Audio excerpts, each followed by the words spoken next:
genius, good at reading friend. I've read so many books this month.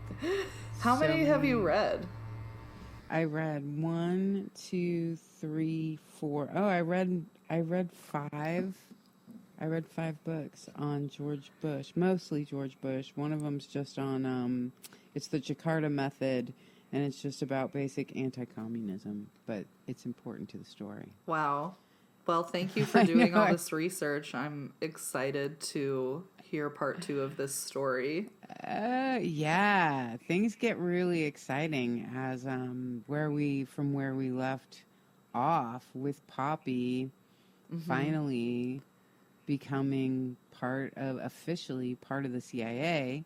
Yes. So no matter how much we think it goes back in time, it finally winds up happening, and in 1976 he is sworn in as director of the CIA, which I'm going to read. This is a paragraph from Russ Baker's book, which is titled Family of Secrets: The Bush Dynasty, America's Invisible Government, and the Hidden History of the Last 50 Years, which we talk about quite a bit here. So I'm going to read this from Russ Baker, and he says, apparently Poppy had secrets, and he kept them well. It seems that he had been involved in intelligence work for much of his adult life. He had been in and around hotspots of covert action, and in the fall of 1963, he had, for some unfathomable reason, been worried that someone would discover he had been in Dallas on the evening of November 21st and seemingly the morning of November 22nd. So that's that's JFK. Yeah, the Kennedy assassination. Yeah, the Kennedy assassination. So we tied fairly well at this point in time. Poppy's been tied back, at least to being in the CIA at that period of time, potentially having some involvement in taking down the patriarch of the Kennedy dynasty. So, we're not sure. We'll never really totally be sure. But many researchers have decided that that's a real possibility. So I'll leave it there. But Poppy Bush was definitely a club guy, in his lifetime, taking oaths to the CIA like he would be in line with all of the other oaths that he had taken. And he gave that strange speech when he got taken into the CIA too. I will keep the secrets of all the patriots. I mean, he made a lifelong promise to keep the CIA's secrets. Wait, what is this promise? When he went in to take the oath of office, or to take the oath with the CIA, he had just made this little speech about how he promised to keep the secrets of all the great men in the CIA. Oh, and the great right. God, that's so yeah. weird.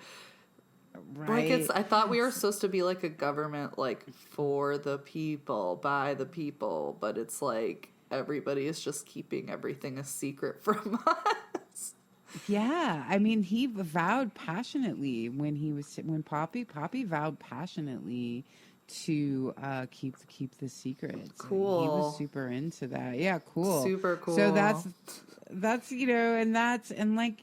mean, that's the way definitely he thinks. I mean, I think Prescott was the same way. I think many of these powerful people who are coming out of these clubs, it's never really about the country or about the people. They're taking these oaths to these clubs, or maybe they take, at some points in time, they take an oath of office, which would put them more in alignment with taking an oath towards the people. But I think their real loyalties are to these clubs, like the CIA. And, he comes from a background, right? So Skull and Bones was in his background. He was a Navy guy. He was an ambassador for the UN, which has some really creepy tentacles that move in with Prescott Bush. He was a member of the House of Representatives. He was a member of Council of Foreign Relations and the Trilateral Commission. Both of those are think tanks for global business, for the industrialists, the mercantilists, the capitalists, these guys, right? The oil men and the bankers, like who he is, his family. So Council of Foreign Relations and the Trilateral Commission both are these think tanks of these wealthy people getting together and deciding how they're going to move forward with moving their wealth around and so on and so forth. So anyway, Club Guy is basically what I'm getting at. Club Guy taking this, right? Club Guy, the original Club Guy.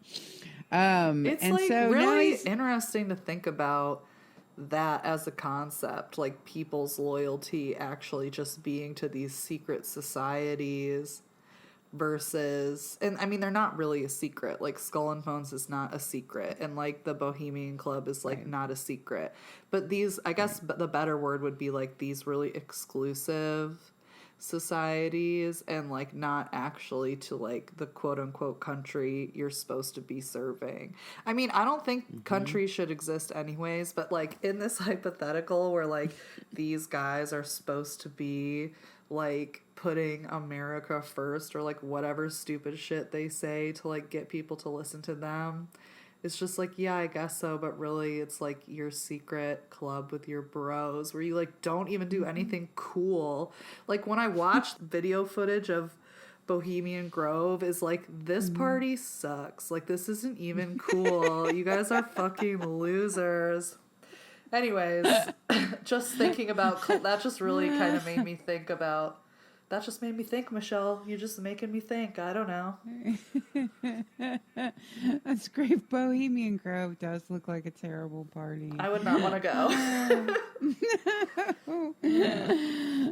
Yeah. I mean, I do. I think that the parties and the club loyalties are the biggest aspect of the politics that we see happening. You know, crony politics, I guess they call it.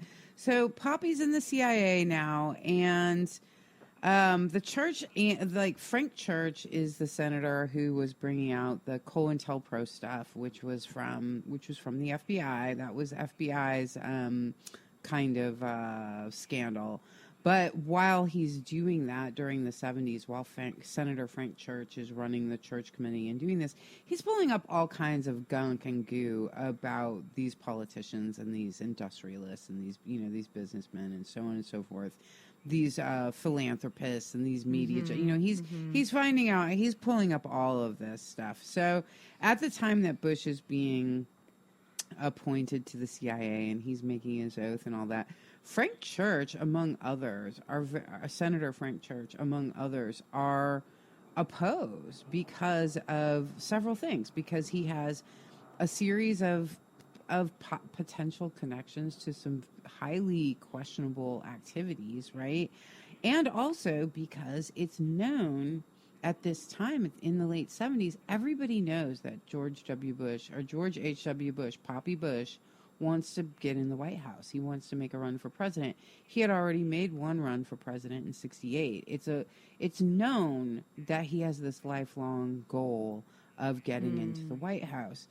And at this particular time in culture and in history in America, in the United States, the idea that someone would be a member of the CIA and then enter into the White House, I don't know how that we would think that was so odd or strange in our times today. I don't know that we would have a lot of quarrel about that, but at the time people did. At the time that in itself was scandalous. So I want to put that out there in terms of the world, you know, the story world that we're in. So when, you know, you have Frank Church and some of these other leaders that are absolutely outraged that someone could have aspirations for both the CIA and the White House was timely. It was relevant. People talked about this at the time. But nonetheless, he's appointed, he's sworn in, and it's interesting too because he's being sworn in as kind of this red herring. Like, this is really interesting. So it's like people were sus of him becoming head of the CIA because he had aspirations for president. That's what you're just saying, right? Yes. Yeah, that's so, I mean, that makes sense to me. Like, they're supposed to be like separate branches of government, and like they're actually supposed to be separate. So like, how can they be separate if somebody is like heading both of those, departments, so to speak? Right. Absolutely. And the secrecy of the CIA, I think, and these oaths that are being made, I think, are also part of it. There's a lot to be questioned. Like, what did you do in the CIA? Well, I can't tell you that, but you want to be the president of the United States? It's problematic in so many ways. And especially this loyalty, I think. Do you ever stop being loyal to the CIA? No, definitely not. I mean, he made that promise. Right.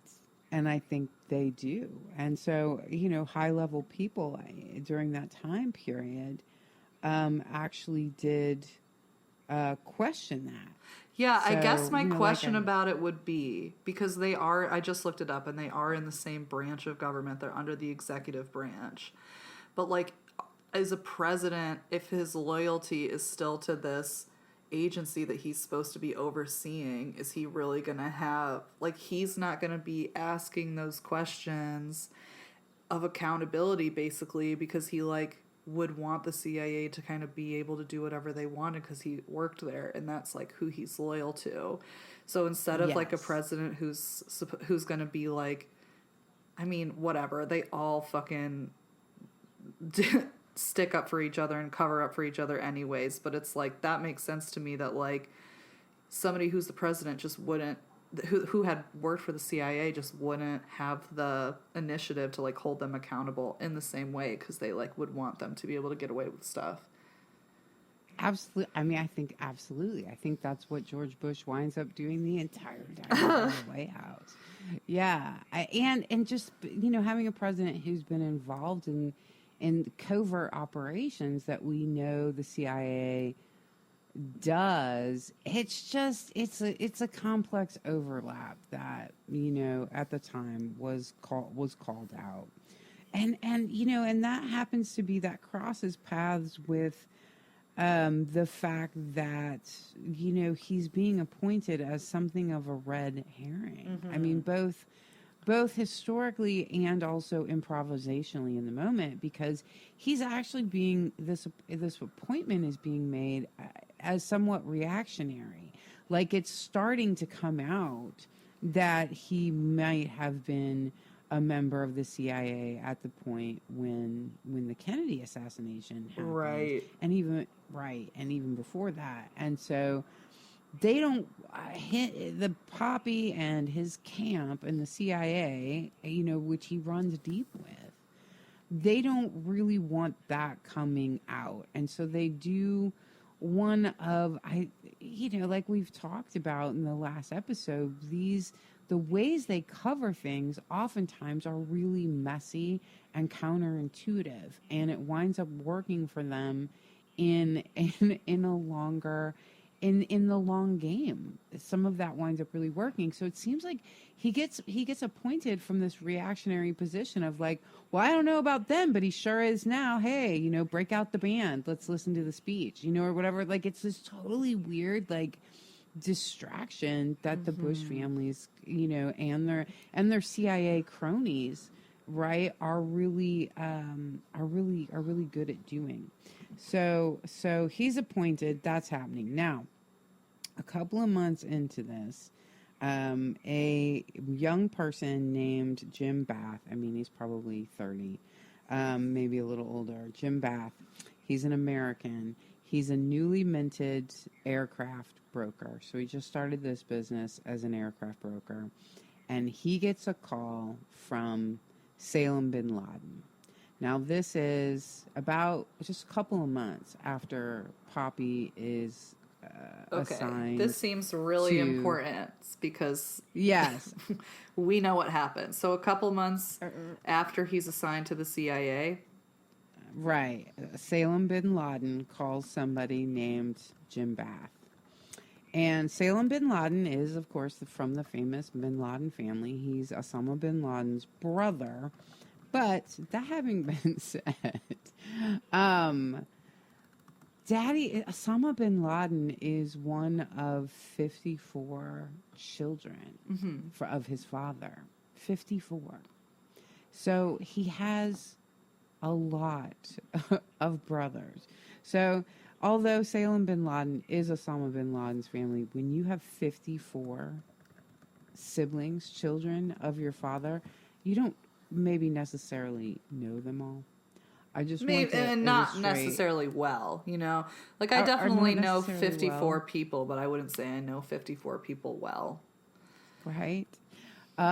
Exactly. So I don't know. What's the relationship there? Who knows? You know, these are all half brothers and sisters.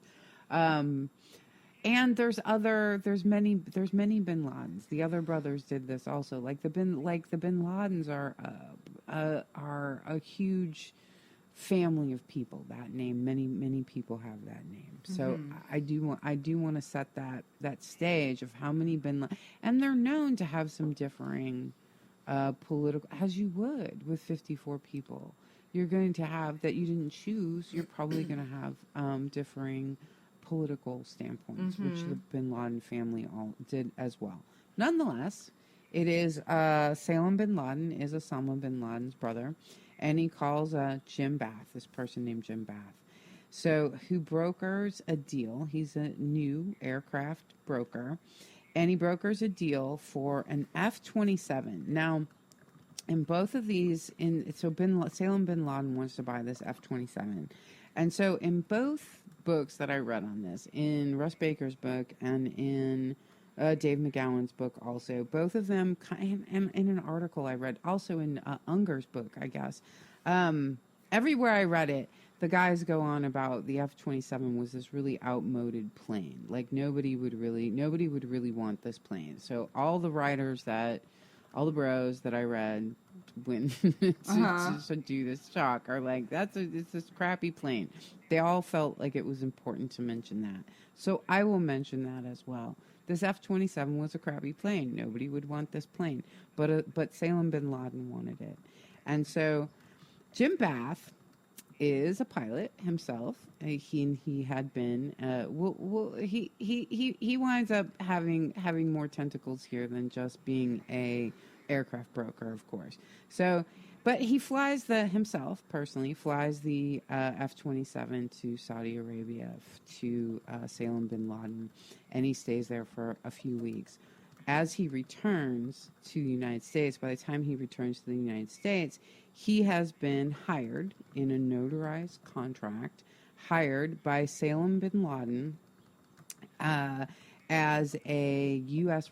business representative. He's also been signed on by somebody we haven't heard quite. It's not a name we know as much, but it's an important name, which is Khalid Mahfouz. All right, and so the Mahfouz family is also very, very powerful in Saudi Arabia. And Khalid Mahfouz is, at this time, Khalid Mahfouz is 25 years old. Salem bin Laden's about 30. And so Khalid Mahfouz is an heir to the National Commercial Bank of Saudi Arabia. So he's a wealthy, politically, Saudi Arabia, the way things run there, the one family runs everything, and they run it based on business and religion.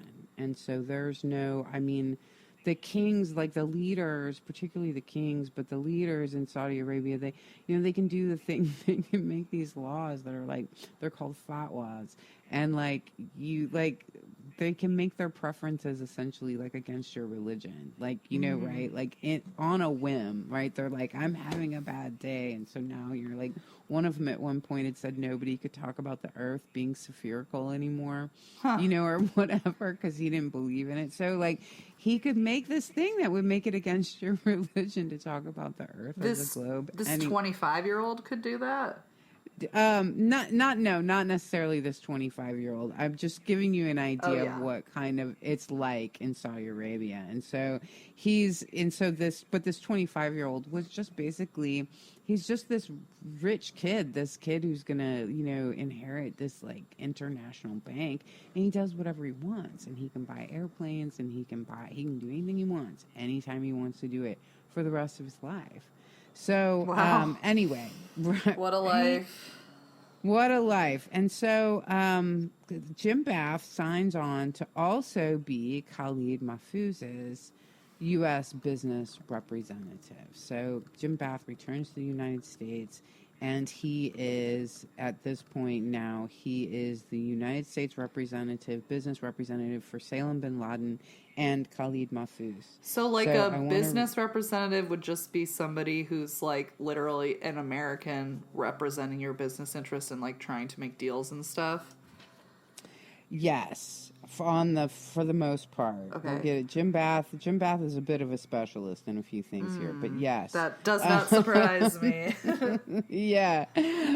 But yes, ostensibly that's what he's doing. He's going to represent you in business in the United States, right? Probably has some power to just sign off on things for you if necessary, right? Right. But he's your representative. Okay. All right.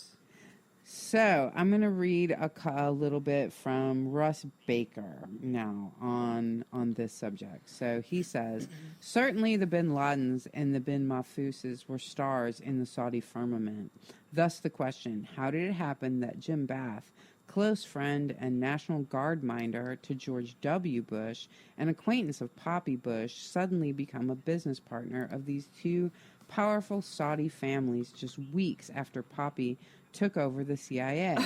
Is it likely that this was mere coincidence? Bath clearly preferred that explanation when the author Craig Unger obtained a rare interview with Bath several years ago and asked him how he came to be in business with these powerful Saudis.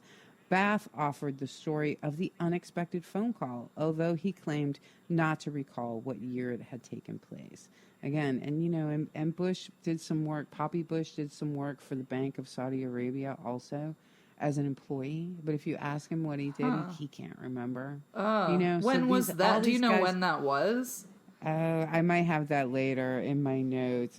I kind of took it out of the larger story. I'm just for curious. Today. Yeah, no worries. I do have it somewhere. So all of these people kind of have this bad memory or whatever. So all right, this is also from Russ Baker. So if people had looked more deeply into Bath's activities, they would have discovered what appeared to be a covert private foreign policy benefiting the wealthy and implemented by Poppy Bush and his associates, with Jim Bath acting as a key intermediary to the Saudi royal house. So what it kind of comes down to with Jim Bath.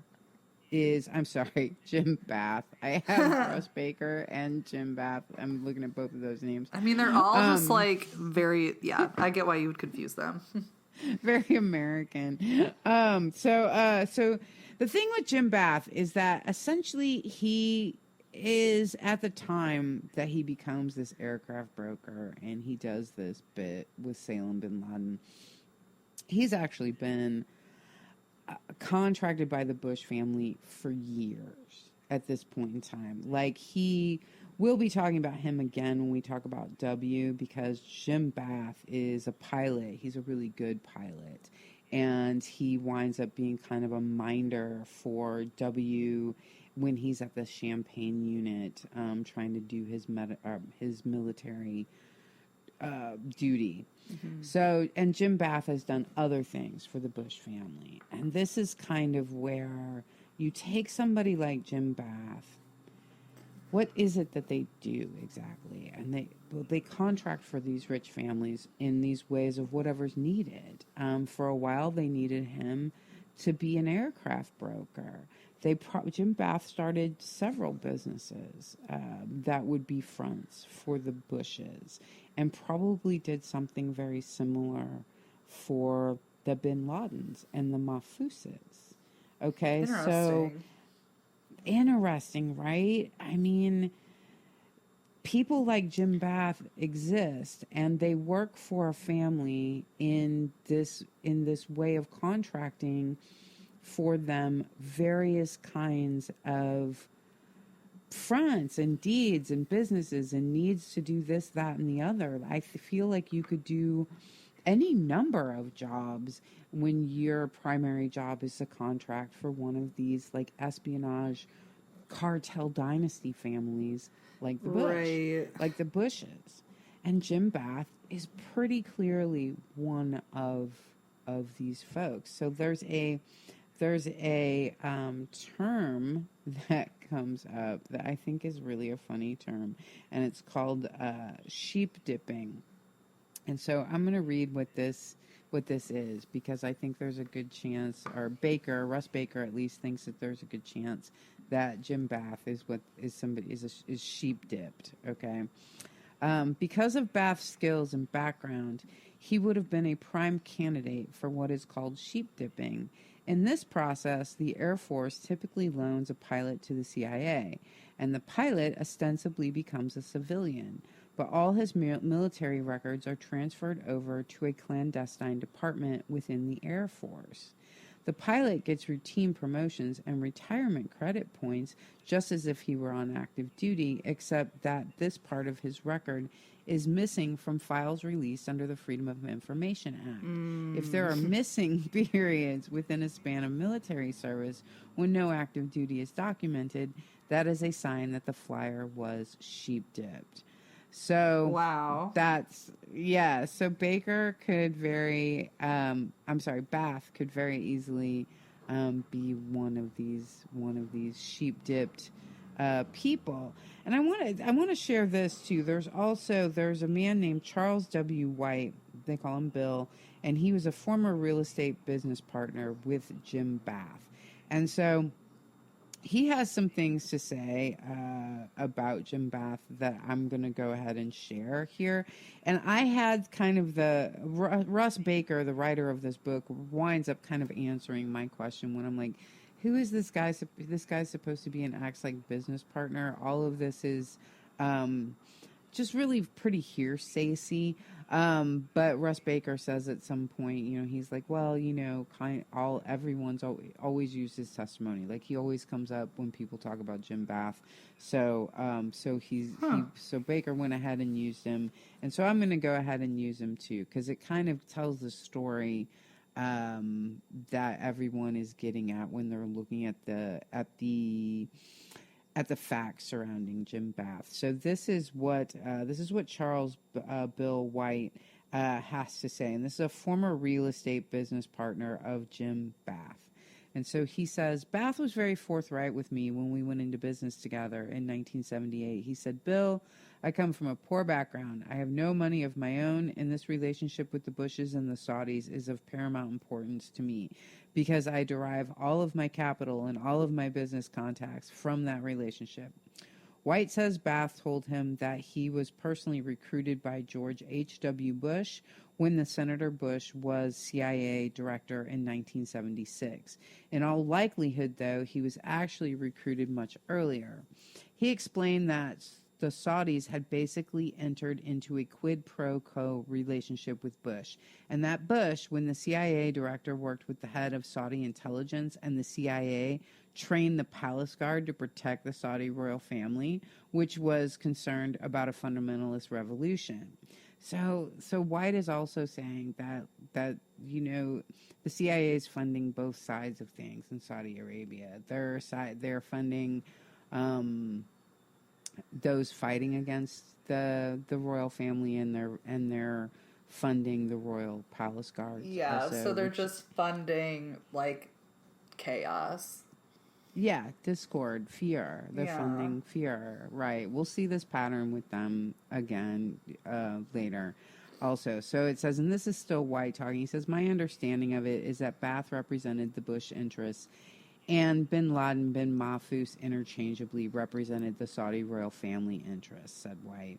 People have tried to vilify the bin Laden family or the bin Mahfouz family fail to realize that the Saudis have a very patriarchal society, and that, according to Ba'ath, neither of those families sneeze without the Saudi royals' blessing. I mean, everything they do is at the behest of the Saudi royal family. Huh. As a matter of fact, Bin Mahfouz Bank, NBC, is the only bank that is not nationalized in Saudi Arabia. All the rest of the banks were nationalized in 1974, except National Commercial Bank, which is privately owned by Ben Mahfouz. That's where the Saudi royals keep all their personal money. So Khalid Mahfouz is essentially, his family is the one who does the private banking for the Saudi royals. Dang. Damn. Yeah. That's right. Like, these people, like, you're talking about lots of money. Because it's all about money power. at the end of the day, because it's like international capitalism, so.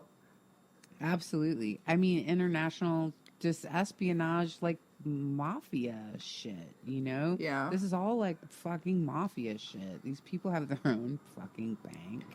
Come on. Yeah, true. Damn. Right? So that's who... So what's being said here, what White's essentially saying is that Ba'ath is representing the Bush dynasty, and Salem bin Laden and Khalid Mahfouz are representing the royal families, and so are the royal family of Saudi Arabia. So so they're basically working out, those are the operatives getting together to work out business deals between the Bush dynasty and the Saudi royal family. So anyway, that's what's going on there, and that's where we find ourselves right before Poppy Bush winds up becoming vice president. Mm-hmm. So what happens then is Poppy Bush stays he's in the CIA actually for a very short period of time. His official CIA stance is just 355 days. Huh. Jimmy Carter wins the White House and wins the presidency, whereas they had kind of planned on Ford. I think it was a narrow win, but Carter won it. And at that point, he replaced Poppy, actually, with someone. He replaced Poppy immediately and had an interim CIA director, and then eventually replaced him with Stansfield Turner permanently. So anyway, so it was over as quickly as it began. But that doesn't stop Poppy from being very busy, right? So... But when he's like let go from the CIA, it is the first time in many, many years that he hasn't actually held a government position. But at this point in time, he does what he had said he wasn't going to do, which he starts preparing his bid for the presidency. Mm. So this is right. So this is the lead up to that. Which then brings us into kind of one of our, this is how we start kicking off these Bush years. Carter has a highly embattled presidency, and one of the things that happens during that presidency is the Iran hostage crisis. Mm-hmm. So that happens November 4th, 1979. And it lasts 444 days. So longer than Poppy was officially in the CIA, right? So it lasts 444 days. It's so long. It's November 4th, 1979 to January 20th, 1981. My God, it's over a year. And so what had happened was the United States, which is Jimmy Carter, was providing sanctuary to the Shah of Iran.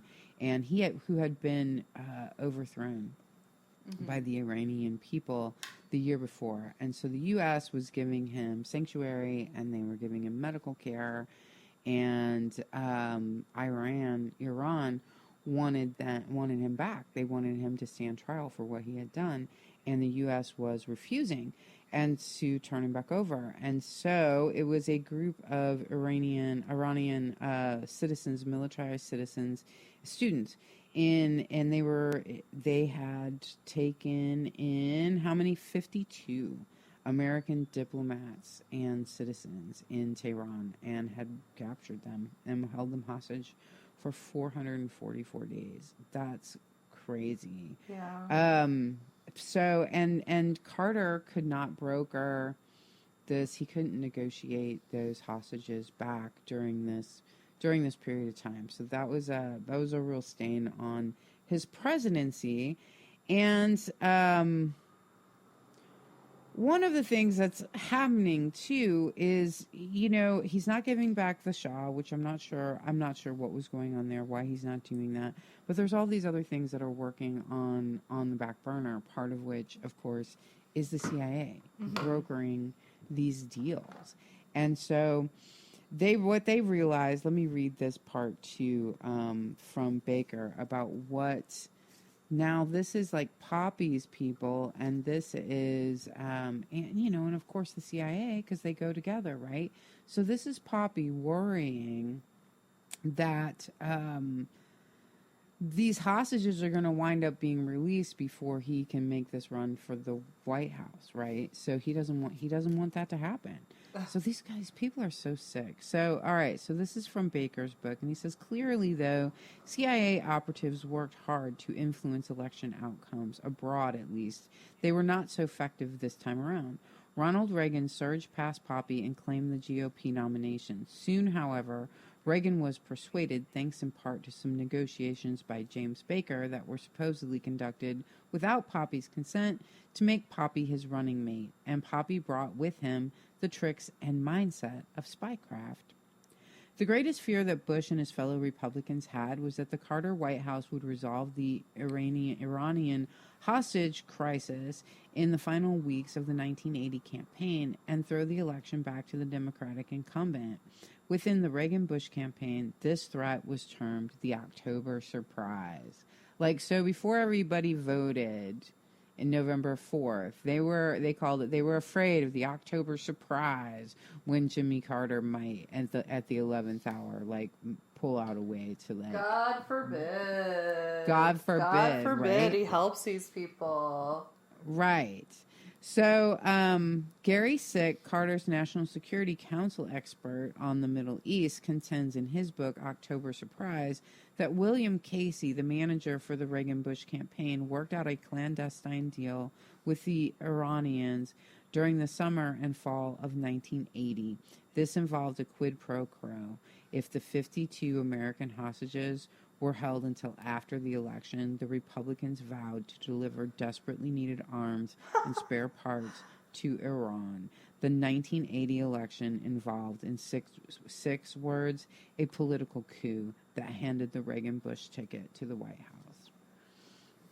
Wow. So, that's yeah, insane. right? That's insane. So that's going on. If they're doing that over the summer, then let's just say it's July. Then they're fucking with 6 months of you being a hostage. Wow. You know what I mean? Just sick shit. They're like, whatever you do, man, don't let those people go till we're in office, Well, right? obviously the government does not care about people. No, obviously not. Obviously not. So that's how they handled their fear of the October surprise. Was they brokered an arms deal with these folks in Iran. So, and which were, if you notice the dates, it's so gross. It's so gross. It was January 20th, 1981. It was hours after Reagan was sworn in. So he'd already been voted in. He'd already, that was going to happen.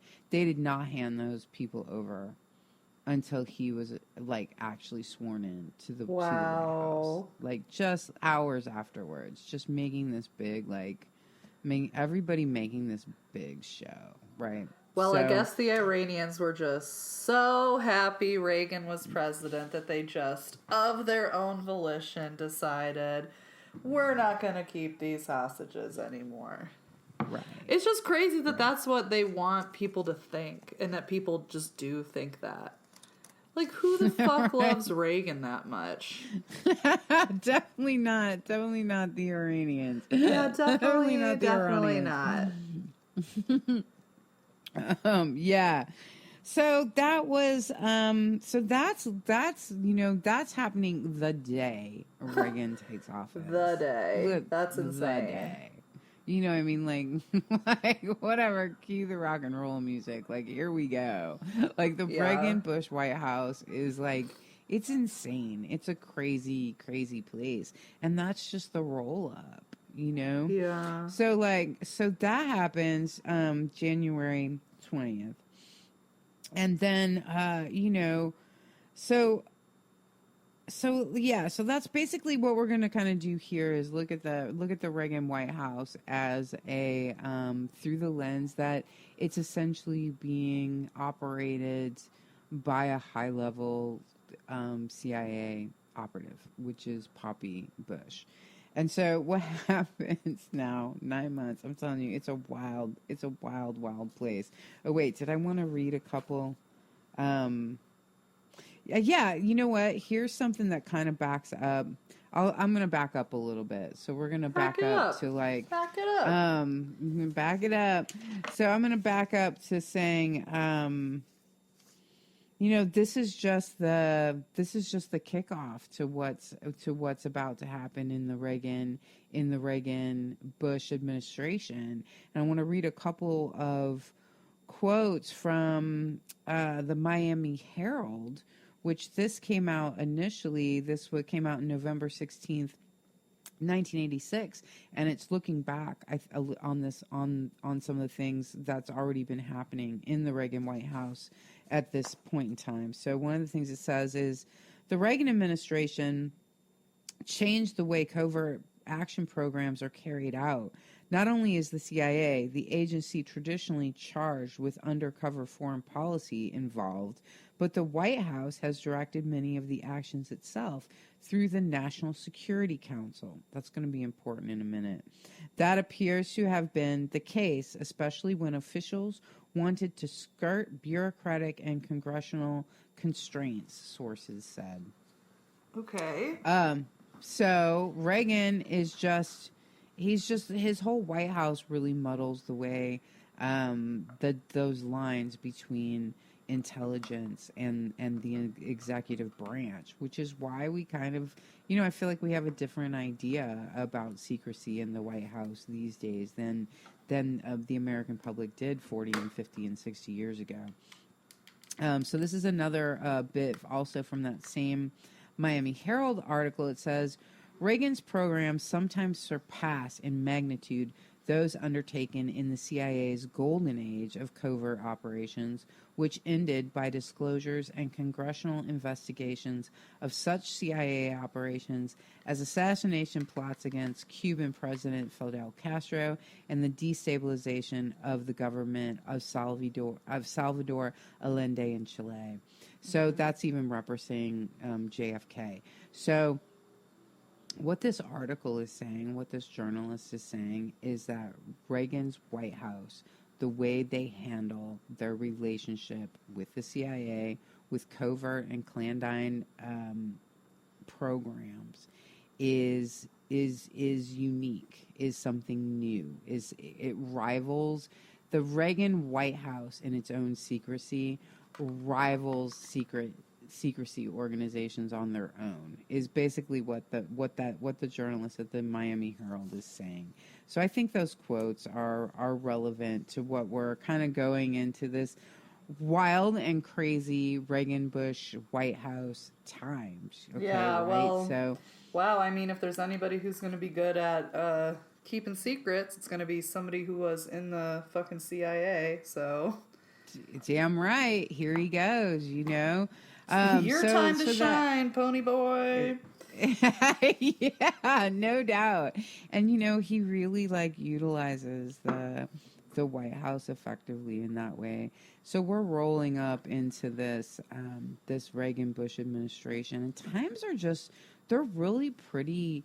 They're pretty wild. They're as wild as they were at the end of the 60s, it looks like. I mean, on paper, it all looks pretty wild. John Lennon had just been killed. The cocaine industry, of course, is booming. Cities are being built on cocaine money and cocaine trade. There's a lot of wealth in the United States at that time. Not a lot of regulation, not like we have today. People are definitely lots of free sex, lots of going out, being at the clubs, awesome. swinging. Yeah, I mean, culturally, it's kind of an indulgent time, which is also, I think, allowing for a lot of the political repression because socially, it's kind of an indulgent time, but politically, it's a very repressive time period. In the United States, what the United States is doing to its annex countries,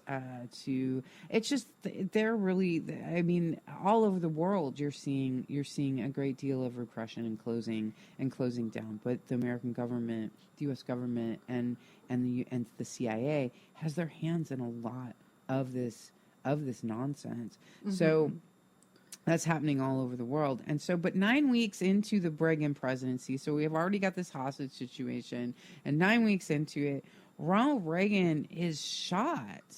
Oh, right.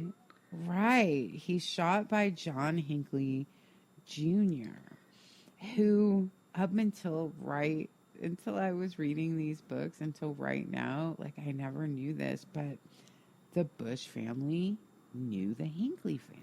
Of course. Right? I mean, in this kind of really interesting way, they all, the kids all grew up in Midland, Texas, which isn't that big of a place, and they, with these wealthy oil families, I mean, they knew each other. Yeah, right? Of course. Right? So let me read you something that from Dave McGowan's book. So Dave McGowan wrote a book titled Understanding the F Word, American Fascism and the Politics of Illusion. It's a pretty good book, and there's some pretty good stuff in it about the Reagans. So this is one of those bits. Okay. All right, so this is from Dave McGowan's book, Understanding the F Word. And here's what he has to say. Because at the time of the shooting, the CIA director is saying, we've never heard of John Hinckley, we don't know anything about him, that's it, end of story. So McGowan writes, there seems to have been some very interesting connections to Hinckley that Casey overlooked, however. Apparently, the CIA, America's premier information gathering network, doesn't have access to the Associated Press wire service because if they did, Casey would certainly have known the day after the shooting that, and then this is quoted from the Associated Press.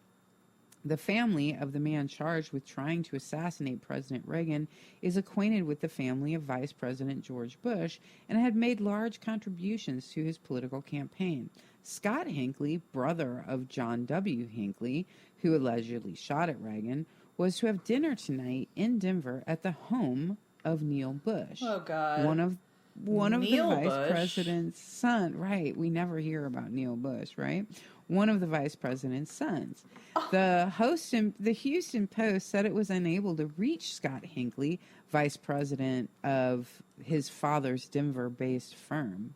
Okay, so his oil firm. That's what Neil does. Neil runs the businesses, I guess. So Vanderbilt Energy Corporation, for comment, Neil Bush lives in Denver where he works for Standard Oil of Indiana. In 1978, Neil Bush served as a campaign manager for his brother George W., the vice president's eldest son, who made an unsuccessful bid for Congress. Okay, so that is so the night that John Hinckley shot Jim Brady, and also who was Reagan's Secret Service guy, and also Ronald Reagan was also struck with a bullet. So the night that happened, Hinckley's brother was supposed to go to the home of George Bush's son and have dinner. Yeah. Like, it's just odd. I don't have any specific connections to make necessarily, that somehow the Bushes necessarily, like, planned on this hit on Reagan. But it's just it certainly weird. It's just weird. And it leaves anybody who kind of comes in contact with it with a question mark. Like, what's going on there? Like, what happened with this kid, with John Hinckley? So, but the other thing that's interesting about John Hinckley to me was he also stalked Carter. And at some point was caught doing this and was kind of given like a slap on the hand. So there's some very interesting, weird, right? So, I mean, I have a feeling that when you and I do our new and improved extended mix version of MK Ultra, that Hinckley's going to reappear for me. No way. You think so? That would be crazy, but I believe it. Right? Because there's just something. Hinckley's just such an odd. I don't know. He's odd, and he has a lot of the ear markings. I do want to show us, give us a little bit of more feeling about the era that we're heading into now. And just because I find it fascinating, I want to read Hinckley's letter to Jodie Foster. Because John Hinckley... right. Right.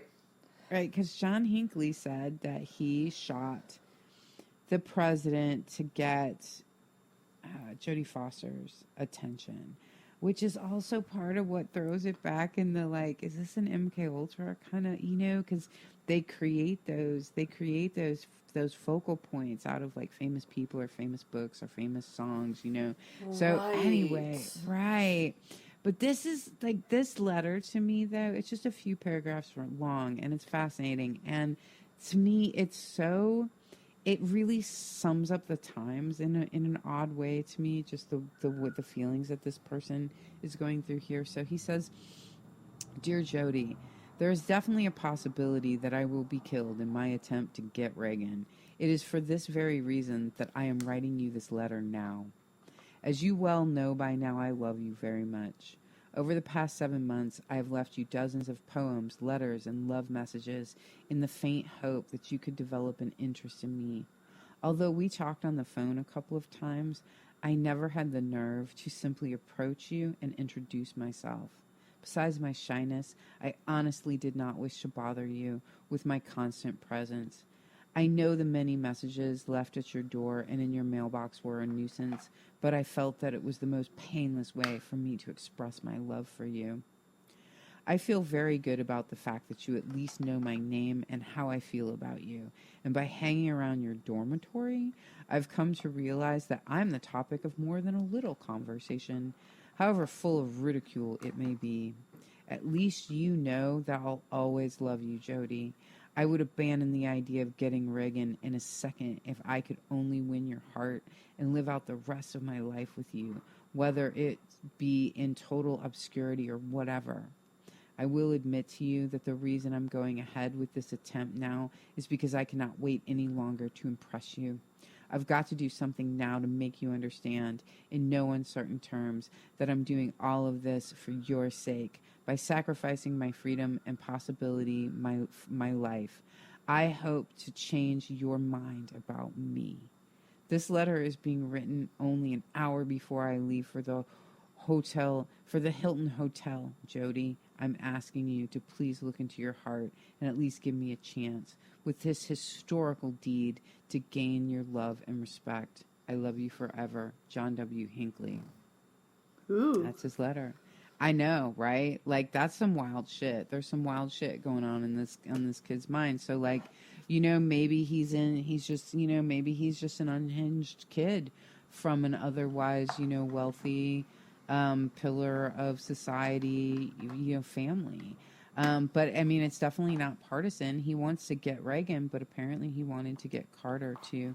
So I don't know, but we're but we're only a few weeks into the Reagan presidency, and these are the wild times that we're like that we're dealing with already. So so we pedal along then through his presidency, and we get to the ever famous Iran Contras, right? Yes. So that's this huge deal that happens during the second term of Reagan's presidency.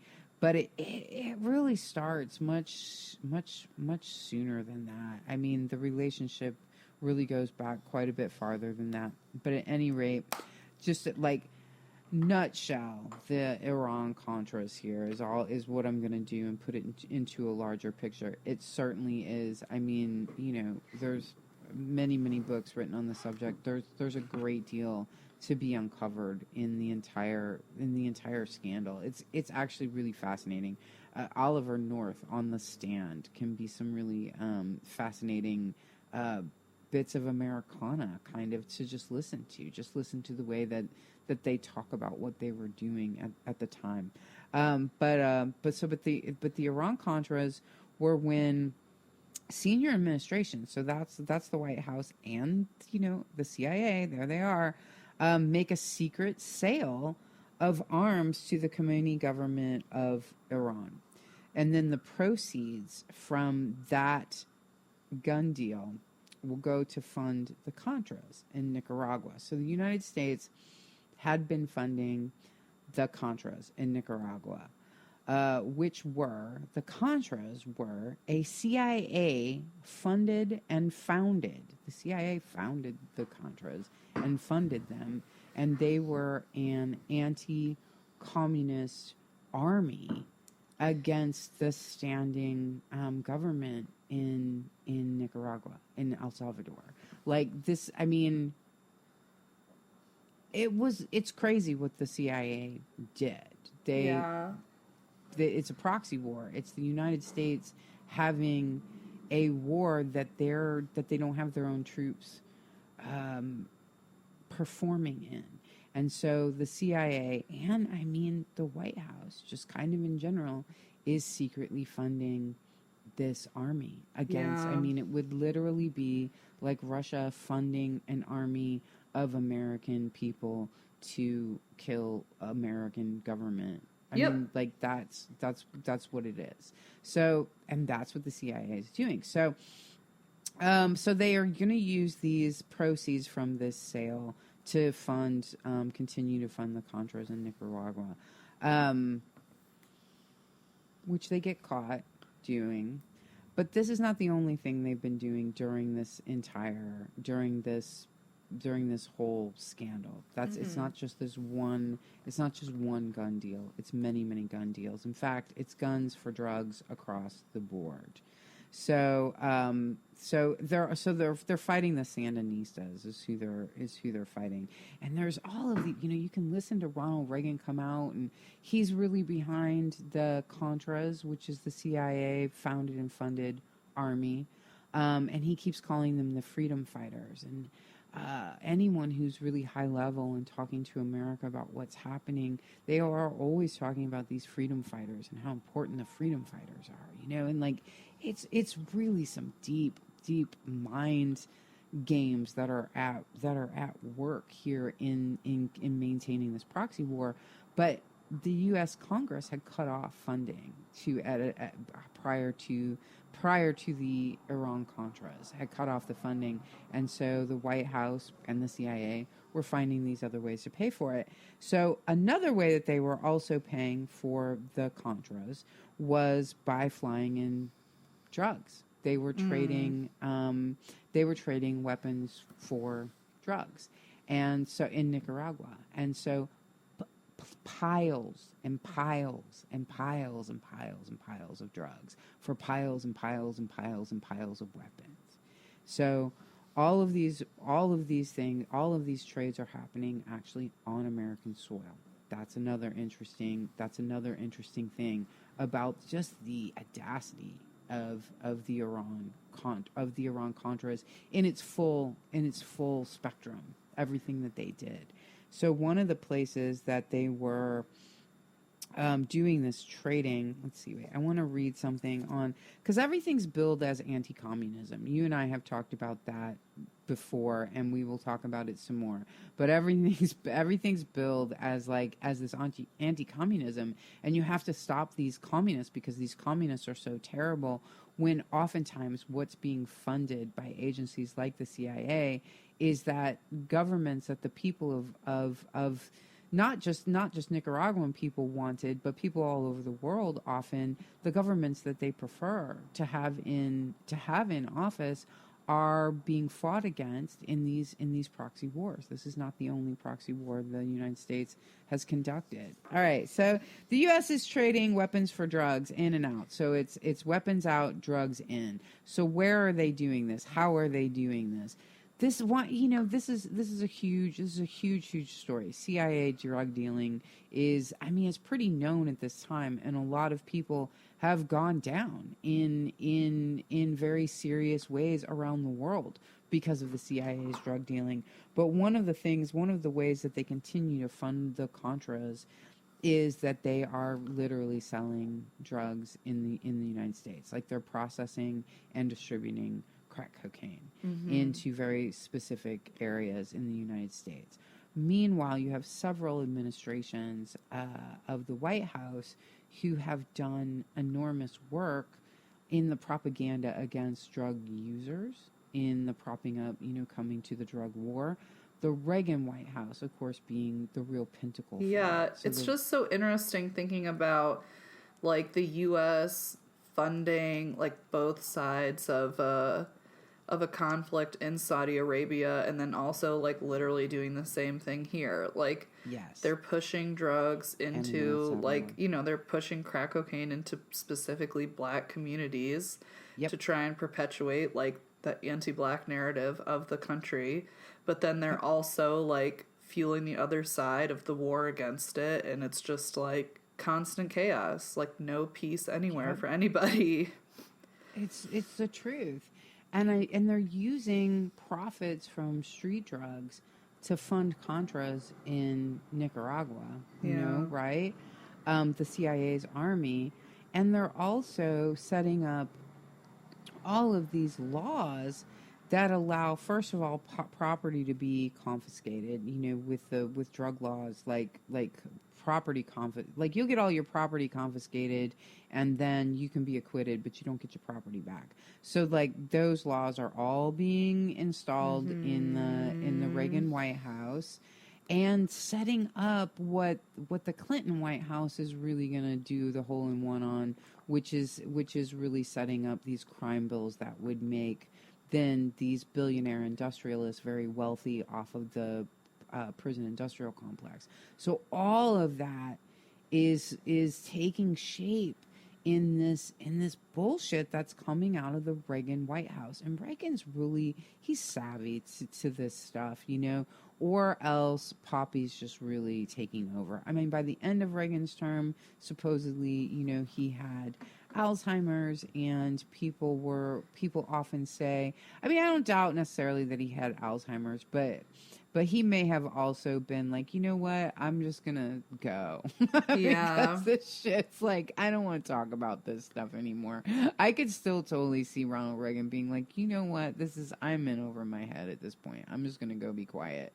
But there had been speculation at the time that really, it was Nancy running it, and everything's a distraction from what's really happening is Poppy's running it. He's been running it the whole time. The CIA has been running that White House, the whole time. But we're, of course, just towards this, Nancy and the psychic, and they were really running the White House. It's just like, that's super cute. And that stuff, like, worked.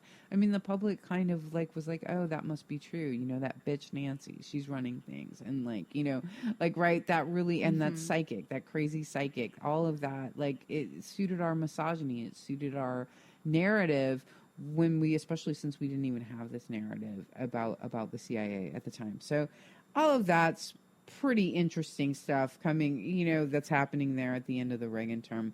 But one of the things that's happening then during Contras is this. That's also kind of draws in the Clinton aspect, since that you just can't help but stitching these families together, and their policies are all made to fit together, right? And there's no way to get around that. So what's happening at this point in time also is Bill Clinton is governor of Arkansas, and that's where the planes are flying into. They're flying into Minla, Arkansas. And I'm going to read a little bit here. And so, you know, and basically what McGowan says about this, and maybe Russ Baker got into it also, but what McGowan says about it, he's like, you know, you're just not flying in these planes with piles and piles of guns and piles of cocaine into, you know, somewhere, and just like without the governor's like approval of this. You know, that's the way that he sees it.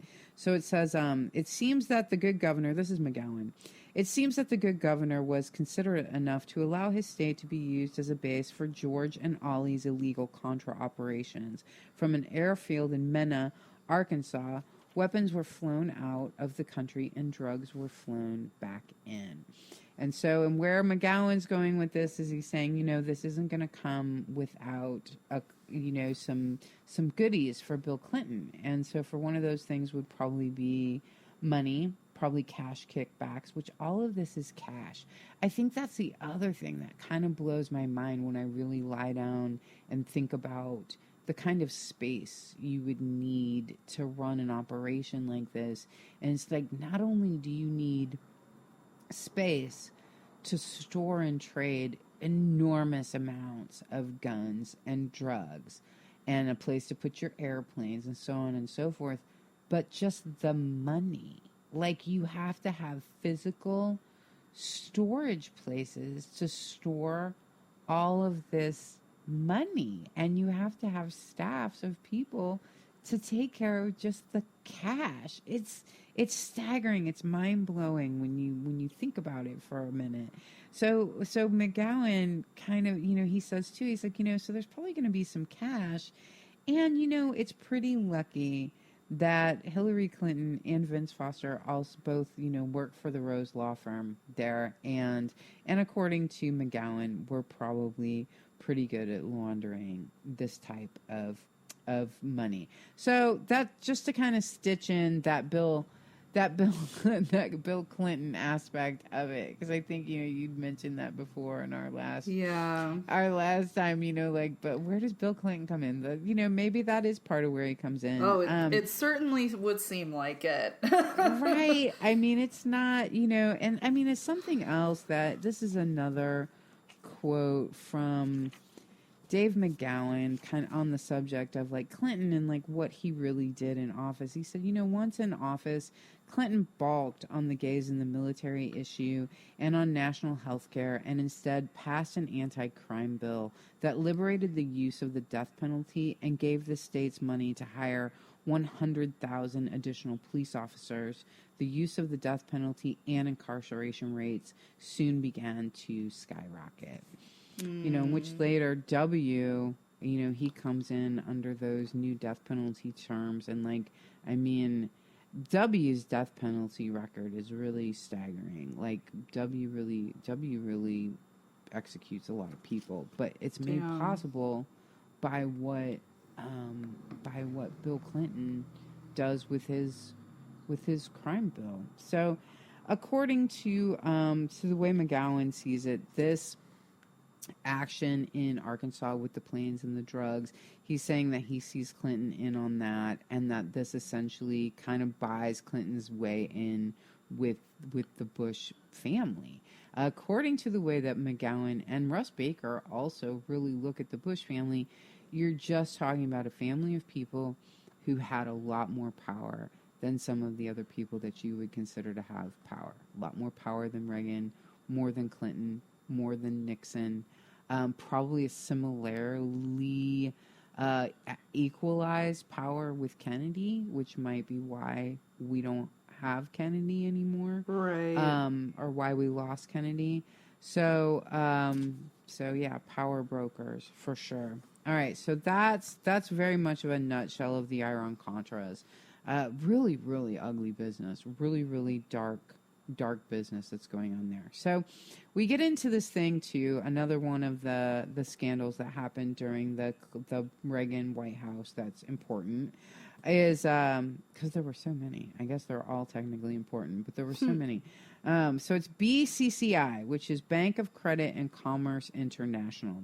So this bank was established in 1972 by a Pakistani financier, and it was registered in Luxembourg. By the early 1980s, it was the 7th largest private bank in the world. So having a private bank, it really means that there isn't regulation or oversight on the accounts that go through it. So BCCI, it's the 7th largest private bank in the world. And it was largely unregulated because they were operating extensively in areas that didn't regulate banks. Switzerland is known for that. There's plenty of places offshore where banks are not regulated. So that's what BCCI is one of those. So, and it becomes revealed that BCCI is laundering money for figures such as Saddam Hussein, Manuel Noriega. Those are just some names that a lot of people know. We know Noriega was running a drug cartel. Saddam Hussein did all sorts of rather amazing. Saddam Hussein actually has one of the most interesting life histories. But Saddam Hussein was up to no good with a good deal of things. So in general, BCCI is laundering money for arms and drugs. Like all these crime, it's hot money is what they call it. This is hot money. And BCCI was also laundering for the Contras. So aside from laundering all over the world, they were also laundering for the Contras, and most of their investors were lots of Middle Eastern investors, but they were actually they actually did a lot of business in the United States, even though most of their accounts were offshore and most of their accounts were handled by foreign investors. So this was just another scandal, but that the Reagan-Bush White House got caught up in, especially since they kind of had their fingers in the pot, right? Because BCCI was laundering money for the Iran-Contras, which was directly connected to the White House. All of this happens in the good old Bush-Reagan White House. Wow. So, I know. And so this is going to be the last scandal that I talk about today, but it's one of the best. And I hope you didn't forget the name Khalid Mahfouz. No, I did not. Yeah, okay, good. So Promise, this is the Promise software scandal, or maybe it's called Promise. Maybe it's pronounced Promise. But it's an acronym. Promise is an acronym. The Pro stands for prosecutors, right? And then you have MIS, Management Information System. So it's the Prosecutors Management Information System, and it's Promise software. And so it was developed with help from Law Enforcement Assistance Administration, and it was initially created to help prosecutors, manage their cases. So, we're back in the 1980s, right? So this type of case management software, if you can imagine, like the moment when that was taking over, like in the 1980s, when you were going from having a room full of paper files and somebody being like, actually, now you can call up all your files according to like one piece of data, and you can get every file in this room that includes that piece of data. I mean, these were amazing times, right? When this type of software was being developed. And so, of course, this, I mean, this is true of everything, including bureaucracies and subdivisions. But any of these things, these software that we get on the computers, of course, is being developed by what military and securities. So, of course, case management files of all kinds, technically, software technically goes back to how it was done, so that prosecutors could basically manage, guilty clients. So, anyway, which I just kind of find sort of interesting. Yeah. But, right. But the software itself was it was just really a case management system, and it could be sold to other businesses like banks, for example. So the software was and I'm getting all of this information from 3 places, from Wikipedia, from an article by Ryan Gallagher in the New Statesman in 2011, and there was in 2008 KESQ News 3 in Palm Springs did actually a really excellent year-long investigative report on this. Like their work on that was really, really good. So I'm using their information on this also. So this was, all right, so this system already exists. It's been made by a company named Inslaw. But in the Reagan White House, there is an intelligence initiative that's actually titled, I love the titles of intelligence initiatives sometimes. I love them. And this one is titled Follow the Money. Oh. And so, yeah, right? So this isn't even CIA. This is just your basic Reagan intelligence initiative in the White House, and it's called Follow the Money. So what they do is they take this Promise software, and they incorporate a back door into it. And so this happens. These people are so slimy. This happens on the Cabazon Band of Mission Indians Reservation. Oh, so Jesus. They have. Right. So they have the modifications done, the back door added to the Promise software. They have that done on an Indian reservation. So it's not American soil. It's all completely... Those fucking dick pieces of shit. Totally. Fuck they them. know this stuff. Fucking assholes. Fucking assholes, right? So it's totally there. So they add this back door. And it's being added actually by the National Security Agency. So it's being added by the NSA. Wow, NSA. Yeah. Right. Funded by the Follow the Money initiative out of the White House. Okay? Jesus. Right. So these modifications are done. They're done on the sovereign tribal land in Indio, California. So there's no federal oversight on what they're doing to this software. And what they're doing, and this is their word, they're making the software espionage enabled. And those are their words. And so it's doing is what does that mean? Espionage enabled? Espionage enabled means that a back door has been added so that the NSA can look at what you're doing. And so Jesus Christ. That's all that means. Espionage on. Yeah. Right. Go to your settings. Yes. Scroll down. Yeah, you want to enable espionage just to make sure that we can just get on in there whenever we need to. Thanks, buddy. Thank you. Yeah. So, so they do this. The United States government does this. And according to Gallagher, there's a letter from the Department of Justice that comes out in 1985, and it outlines how sales would be facilitated by agents in, of course, the Middle East, which is a big place. That's many countries, but the Middle East and also Nicaragua. Mm-hmm. And these sales would be facilitated without paperwork, customs, or delay, right? So then this is coming from a letter from the Justice Department saying that this is how the sales on this Promise will be handled by these secret agents, essentially. And one of those agents is Khalid bin Mahfouz. Oh. The banker of the Saudi royal family. And so the employer of Jim Bass. Correct. Right. Cool. Cool, right?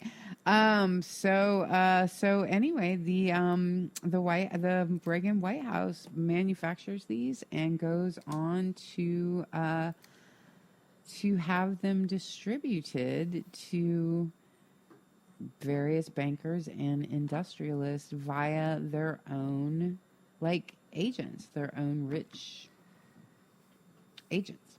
So that's where we're at with Bush's clandestine operations during his tenure in the White House. But does this go through his presidency or just through his vice presidency? All of this that we talked about today went through the Reagan Bush through the vice presidency. So we haven't even gotten into his actual presidency yet. Right? Holy No, shit. I know, right? So we'll talk about what happens with his presidency, what he sets up during his presidency, as we essentially look at that as the lens of him setting up W. I mean, this is really wild because I guess I'm not surprised that I feel like there's so much information regarding the Bushes that just like relates to basically the rapid fucking up of everything in a new and innovative way, because everything's always been fucked up, but it's like a very innovative fucking up, worldwide fuck up. Yeah. Because we had talked basically like from even just our COINTELPRO episode, like the very beginning, which is like, turn of the 20th century, like 1900s or whatever, where it's like this is this like generational plan, like laid out 5 generations ahead of time or whatever, and it's really getting into, I guess Poppy is like number 3 because it was like his grandpa that was the one, right? Am I right or am I mixing it up? Yeah, Samuel, there was Samuel Bush and then there was Prescott and then right. Poppy, So and Samuel then is the one. So it's like this is 3rd generation and like the wheels are really starting to turn, but it's stuff that they had been planning for like 2 generations before it already. And it's just like, it's just wild. And it is really integrated with, the like knowing the Clintons are involved just from letting these planes land in Arkansas, which I feel like is just a logical conclusion. Like, I'm not sure if that's something that is like proven on the books, but like what, like that just is like conveniently the right place at the right time, I guess. I don't know. And yeah, I'm interested to see how the rest of stuff goes. I mean, it just kind of seems like the plan obviously shows no allegiance to America, whatever the fuck America is, but it's just their allegiance to these like secret clubs. And I don't want it to be like weird QAnon stuff where it's like, because it's just like not that to me. Like Skull and Bones and like the Bohemian Grove people are like real clubs that are documented, and they're all like very wealthy people, and it's just like very clear that the end goal is like these white Christian men amassing all of this wealth. Just, I don't know. I mean, I don't know what their secret clubs are up to. I guess I just don't want it to seem like QAnon-y. Obviously, that's like my worst fear for like anything that we're talking about to be conflated with that in any way. But it's really just like, it just sucks. It's like, every question, it's like 2 sides of like the same coin. But like these clubs are like very real, and it just seems pretty obvious like that their allegiance is to these clubs. And whatever Bohemian Grove was doing, it basically just seems like they're, like rich guys doing like a Burning Man type thing in the woods once a decade or something. But it's just like the wealth amassed, and I feel like secrecy is just like exciting. Like if anything, like a goal, like a reason they would do it is because like secrets are like very exciting and powerful and like enticing, and like you can get a lot more done if nobody knows what you're actually up to and you don't have to answer anybody's questions and you're like doing everything in your own rules and your own timeline. Fuck the bushes. Absolutely. I mean, if nothing else, it's just these cartels, these drugs and guns cartels, these gangs, these mafias. There's nothing really QAnon about any of that. That's pretty standard American reality. Is that our powerful people are not only like corporate industrialists, but corporate industrialists are basically drug dealers. Mm-hmm. I mean, they're basically cartels. Yes. And, and it's just like, that's when it's dark. It's really very, it's what's the word that I'm looking for? It's dark. When you get down to it, there's nothing about this that isn't just really dark and sad. Yeah, because it's like these really horrible people. Yeah, and they're disregarding human life. They're murdering people. They're ruining entire communities. Like, like they're just like pushing away any type of person that isn't like a white Christian man. Like anybody that isn't a white Christian man is fucked with at some level. Obviously some much more fucked with than others, but ultimately it's just like these white Christian men, and also white Christian men that act a certain way, because you don't want to be like a white Christian man with your little commune in Texas storing your guns, because that's not going to go over well either. But yeah, it's just obviously I think what we've been trying to show is that like America sucks and is founded on lies, and like all these people that are quote unquote leaders and the government, all these agencies, it's just like literally founded on lies, dishonesty, secrecy, capitalism, exploitation, white supremacy, and just making money because I don't know, that's what they think is important. It's so insane to me. It's like you need to go outside and touch the grass, not on a golf course. Like go to the woods, hug a tree, and like get over it. Like I don't know. All these people are super evil. Yeah, I mean it's bad news, and I think that it just, for me, it really comes down to this like understanding that the American government is really made up of industrialists, of capitalists. That's who's really controlling the American government, and what not even controlling it. That's who's in there. That's who they are. That's what it is, and that their real jobs are basically being gangs. Their job is being leaders and workers within these really dark cartel industries, and I think that's, to me, that's the bottom line, and it requires things like the CIA. It requires things like Blackwater, so they have intelligence that belongs just to them. They have military that belongs and mercenaries, right? Exactly. Yes, and it's very dark shit, and for sure the Bush family is a big player in all of that. I mean, what's going on in their mind? I mean, something else I forgot to mention in this one too is when Reagan and Bush took over the White House from Jimmy Carter, like, they got the hostages came home and they basically went up to the roof and ripped down the solar panels on the White House. Jimmy Carter had put up solar panels on the White House, and Reagan and Bush had to get in there and rip them down, because this is an oil country, damn it. This is America, damn it. Fucking losers. Like, I mean, it was just ridiculous. Why not just leave it up there? I mean, it didn't make any. I mean, like, the only reason to rip down the solar panels was to make a statement about business. That's so stupid. Right? That's like that's like cutting down trees. It was ignorant, and we're a lawn family. We only want lawn. We don't want any trees. Right. Well, they're like, we're an oil. This is an oil country. I see. Yeah, I feel Yeah. that. And we're an oil empire because they're getting. Yes. I mean, we haven't even really Yes. gotten into the oil aspect of the dealings with the Saudis and stuff, you know. We haven't.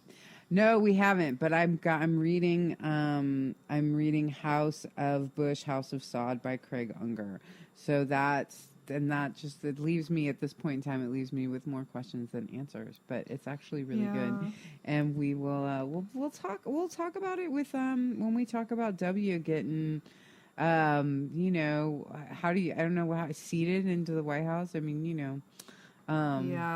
We have so much more to go. I mean, we're still 15 years away from even talking about 9/11. We have to get through the whole 90s. In the 90s were fucking crazy. The 90s were fucking crazy. The 90s were insane. We've said this before. Yeah, I know. Every decade we're like, and then this time period was fucking crazy. Yeah, but the 90s, you know, it's since the dawn of this quote unquote country. It's really a bad one. Mm-hmm.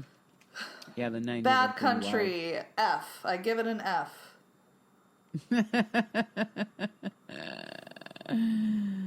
No doubt. Cool. Well, thanks for doing all this research. It's super interesting, and I'm learning a lot, and I really appreciate you.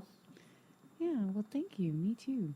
You're welcome. Okay, well, I guess until next time. Oh, right. We should say you can find us on Twitter at Secret Antenna and on Instagram at Secret Antenna, which I would assume people would already follow us on one of those if they are seeing this podcast at all. But just in case you don't.